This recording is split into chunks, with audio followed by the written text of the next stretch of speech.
Parking এর বিরুদ্ধে শুরু হলো আসানসোল দুর্গাপুর পুলিশের ট্রাফিক বিভাগের অভিযান। শনিবার সন্ধ্যায় এই অভিযান শুরু হলো শহরের প্রাণকেন্দ্র সিটি সেন্টারে।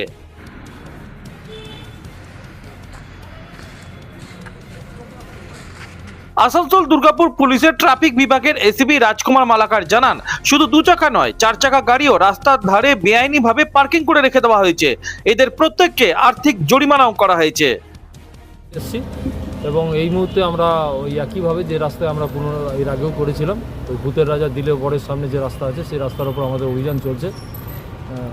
মানুষকে সচেতন করছি, যারা একান্তভাবে এই রাস্তার ওপর আছেন তাদের এগেনস্টে আমাদের যা লিগ্যাল অ্যাকশন সেটা আমরা নিতে শুরু করেছি, এটা চলবে। আজকে কাউকে ফাইন করেছেন?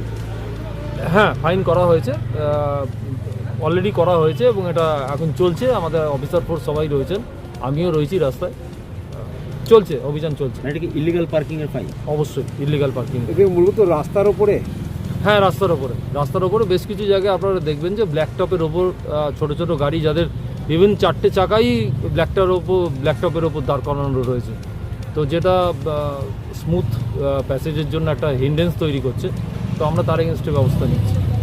শহর দুর্গাপুরের বুকে রাস্তার ধারে কোনো বেআইনি পার্কিং বরদাস্ত করা হবে না বলে জানিয়ে দিয়েছেন আসানসোল দুর্গাপুর পুলিশের পদস্থ আধিকারিকরা।